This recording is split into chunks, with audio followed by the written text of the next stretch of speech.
அதாவது இப்போ அடுத்தடுத்த செய்திகள் தகவல்கள் எல்லாமே இது அடுத்த கட்ட போரை நோக்கி போவதாகவே இருக்கிறது. இப்போ என்ன நடக்கும் அடுத்ததான்? ஒரு அண்மை தகவல் முதலிலே விக்னேஷ், பாகிஸ்தானின் 3 விமானங்களை இந்தியா சுட்டு வீழ்த்தி இருக்கிறது. ஒரு F-16 விமானம் சுட்டு வீழ்த்தப்பட்டிருக்கிறது. 2 JL-17 விமானங்களும் சுட்டு வீழ்த்தப்பட்டிருக்கிறது என தற்போது தகவல் வந்திருக்கிறது. ராஜஸ்தான் பகுதியிலே கடுமையான குண்டுவீச்சு தற்போது நடைபெற்றுக் கொண்டிருக்கிறது எனவும் தகவல் வந்திருக்கிறது.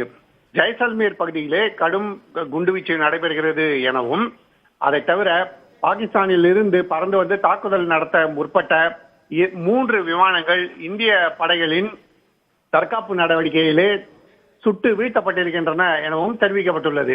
அதிலே ஒன்று F-16 விமானம். F-16 விமானம் அமெரிக்காவில் தயாரிக்கப்படுவது அதிநவீன விமானங்களிலே ஒன்று. ஆனால் தற்போது அதைவிட அதிநவீன விமானங்கள் இந்திய கடற்படையிலே இணைந்திருக்கின்றன, இந்திய விமானப்படையிலே இணைந்திருக்கின்றன. இப்படிப்பட்ட சூழ்நிலையில்தான் தற்போது 3 பாகிஸ்தான் விமானங்கள் சுடப்பட்டிருக்கின்றன என்ற தகவல் வந்திருக்கிறது. அந்த சுடப்பட்ட விமானங்கள் எங்கு வீழ்ந்திருக்கின்றன, அதன் அடையாளங்கள் என்ன, எந்த சூழ்நிலையிலே சுட்டு வீழ்த்தப்பட்டன, எப்படி சுட்டு வீழ்த்தப்பட்டன போன்ற விவரங்கள் இன்னும் சிறிது நேரத்தில் தெரிய வரும்.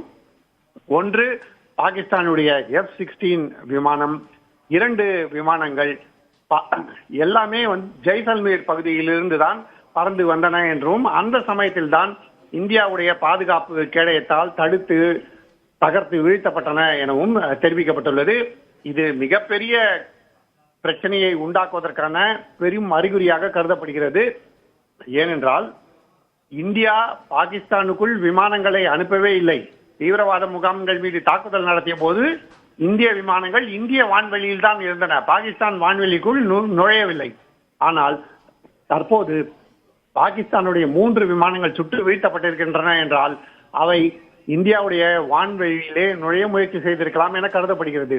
2 JF-17 விமானங்கள் மற்றும் ஒரு F-16 விமானம் சுட்டு வீழ்த்தப்பட்டிருக்கிறது என பாதுகாப்பு படைகள் தகவல் அளித்திருக்கின்றன.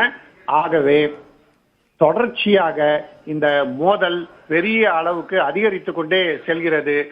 ஏனென்றால் ஜெய்சல்மீரில் உள்ள விமானப்பட தளத்தை தாக்க பாகிஸ்தான் முயற்சி செய்திருக்கிறது எனவும், முதலிலே கடுமையான குண்டுவீச்சு நடத்தி அதன் பிறகு இந்த போர் விமானங்கள் மூலமாக அந்த தளத்தை தாக்க முயற்சி செய்த போதுதான் இத்தகைய 3 விமானங்களை சுட்டு வீழ்த்தக்கூடிய சம்பவம் நிகழ்ந்திருக்கிறது எனவும் இந்திய பாதுகாப்பு படைகளைச் சேர்ந்தவர்கள் தெரிவித்திருக்கிறார்கள். டெல்லிக்கு இது தொடர்பான தகவல்கள் தொடர்ச்சியாக வந்து கொண்டிருக்கின்றன. பிரதமர் நரேந்திர மோடி, பாதுகாப்புத்துறை அமைச்சர் ராஜ்நாத் சிங் மற்றும் உள்துறை அமைச்சர் அமித்ஷா, தேசிய பாதுகாப்பு செயலர் அஜித் தோவல் உள்ளிட்டோர் தொடர்ச்சியாக அனைத்து விவரங்களையும் கண்காணித்துக் கொண்டிருக்கிறார்கள். நாம் பேசிக் கொண்டிருக்கும் இந்த நேரத்திலேயே கடும் மோதல் காரணமாக மிகப்பெரிய போர் சூழல் உருவாகி இருக்கிறது.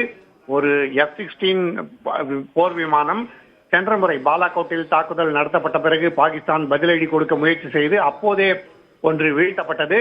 அப்போதுதான் அபிநந்தன் எப்படி தன்னுடைய மிக் விமானம் மூலமாக அந்த விமானத்தை வீழ்த்தினார் என்பதும், அப்போது அவருடைய விமானமும் பழுதுபட்டு பாகிஸ்தானிலே சிறைபிடிக்கப்பட்டார் என்பதும் தெரிந்ததே. தற்போது 3 பாகிஸ்தான் விமானங்கள் சுட்டு வீழ்த்தப்பட்டிருக்கின்றன.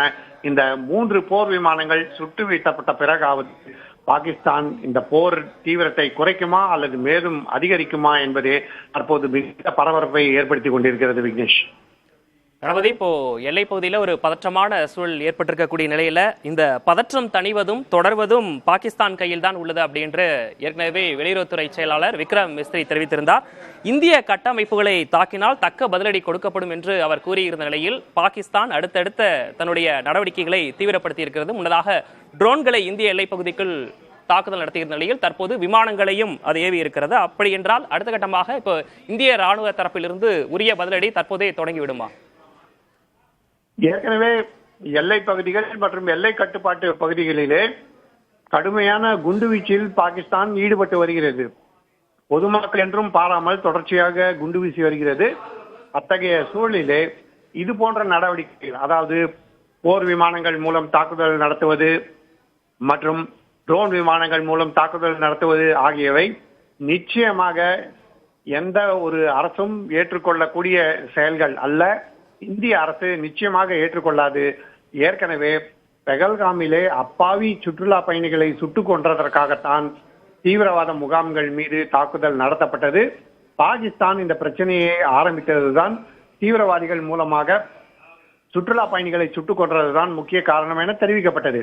அப்படிப்பட்ட சூழ்நிலையில் தற்போது தொடர்ச்சியாக பாகிஸ்தான் இந்த தாக்குதலின் வேகத்தை அதிகரித்து வருகிறது. அதன் காரணமாக இந்தியாவும் வேகத்தை அதிகரிக்க வேண்டிய சூழல் ஏற்பட்டுள்ளது. விக்னேஷ், கணபதி, ஏற்கனவே எல்லை பகுதியில் இந்திய அப்பாவி மக்கள் 16 பேர் சுட்டுக் கொல்லப்பட்ட நிலையிலேயே இந்த ஆபரேஷன் சிந்தூர் முடிவடையில இன்னும் இருக்கு அப்படின்ற மாதிரி பாதுகாப்புத்துறை அமைச்சர் ராஜ்நாத் சிங் தெரிவித்திருந்தார். இப்போது பாதுகாப்புத்துறையிலிருந்து ஏதேனும் அபிஷியலா ஏதேனும் தகவல் கொடுத்திருக்கிறாங்களா? இந்த விவரங்களை எல்லாம் சேகரித்து முழுமையாக தெரிவிப்பார்கள் என எதிர்பார்க்கப்படுகிறது. இன்று மாலையிலே கூட வெளியுறவுத்துறை செயலர் விக்ரம் மிஸ்ரி தகவல்களை எல்லாம் கொடுத்த பிறகு மீண்டும் உங்களை சந்திக்கிறேன் என்று சொல்லி சென்றார். அதன் அர்த்தம் என்னவென்று தற்போது புரிகிறது. ஏனென்றால் பாகிஸ்தான் கூடுதல் நடவடிக்கைகளை எடுக்கும் என அப்போதே இந்திய அரசு கணித்திருக்கிறது. அதற்கு பதிலடி கொடுக்க வேண்டிய சூழலும் ஏற்படும் என கணித்திருக்கிறது. ஆகவேதான் அப்போதே மீண்டும் உங்களை சந்திக்கிறேன் என சொல்லியிருக்கிறார். அப்படி அவர் மீண்டும் சந்திக்கும் போது தகவல்கள் வெளிவரும் எனவும் அதற்கு முன்னதாக அறிக்கைகள் மூலமாக தகவல்கள் வெளியிடப்படும் எனவும் அதிகாரிகள் தெரிவித்திருக்கிறார்கள். ஆகவே தொடர்ச்சியாக பல்வேறு தகவல்களை நாம் எதிர்பார்க்கலாம். தற்போது ராஜஸ்தான் எல்லை பகுதியில் தான் மிகவும் கடுமையான அளவுக்கு தாக்குதல் நடைபெற்றிருக்கிறது. அங்கு பீரங்கி தாக்குதல் ஒரு புறம் என்றாலும் இன்னொரு புறம் விமானப்படை மூலம் தாக்குதல் நடத்தப்பட்டு முயற்சி செய்யப்பட்டு அந்த முயற்சியில் தான் 3 பாகிஸ்தான் விமானங்கள் வீழ்த்தப்பட்டிருக்கின்றன. கணபதி, இப்போ போரை நோக்கி பாகிஸ்தான் இந்தியா பக்கம் தள்ளும் போது இந்தியா தரப்பிலிருந்து தக்க பதிலடி கொடுக்கப்படும். அதற்கான நகர்வுகள்னா என்னென்ன விஷயங்கள் எல்லாம் இப்போ மேற்கொள்வாங்க?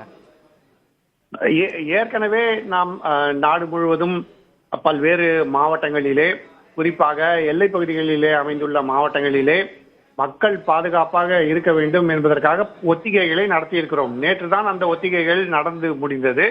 அத்தகைய சூழ்நிலையில் இன்றே தீவிரமான தாக்குதல் தொடங்கிவிட்டது. நேற்று இரவிலே பாகிஸ்தான் எப்போது தாக்குதல் நடத்தியது, எப்படி அது முறியடிக்கப்பட்டது என்பது கூட தெரியாமல் மிகவும் அமைதியாக அனைத்தும் நடந்து முடிந்து விட்டது. ஆனால் இன்றோ இப்போது மணி 9:30 கூட ஆகவில்லை. இப்போதே பார்த்தீர்கள் என்றால் பல இடங்களிலே எல்லை பகுதிகளிலே பீரங்கி தாக்குதல், விமானப்படை தாக்குதல், ட்ரோன் விமான தாக்குதல், இந்தியாவில் உள்ள பல்வேறு முக்கிய விமான தளங்களை குறிவைத்து தாக்குதல் என பல்வேறு விஷயங்கள் நடந்திருக்கின்றன. ஆகவே இன்று இரவு முழுவதும் இன்னும் என்னென்ன நடவடிக்கைகள் பாகிஸ்தான் எடுக்குமோ, அதற்கு எந்த வகையிலெல்லாம் இந்தியா பதிலடி கொடுக்குமோ என்பது பாகிஸ்தான் ராணுவத்தின் அடுத்த கட்ட நடவடிக்கைகளை பொறுத்துதான் அமையும். ஆகவே முழு வீச்சான தாக்குதலை நடத்த பாகிஸ்தான் முயற்சி செய்தால் இந்தியாவும் படைகளை எல்லை பகுதிகளுக்கு நகர்த்தி பின்னர் தனது விமானங்களுக்கும் பாகிஸ்தான் எல்லையில் நுழைந்து தாக்குதல் நடத்துவதற்கான சுதந்திரத்தை அளிக்கும் என எதிர்பார்க்கப்படுகிறது.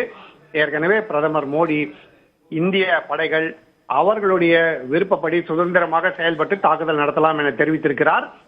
ஆகவே அதற்கான கட்டம் தற்போது வந்துவிட்டதோ என்கிற சூழலை பாகிஸ்தான் உருவாக்கி இருக்கிறது. விக்னேஷ்.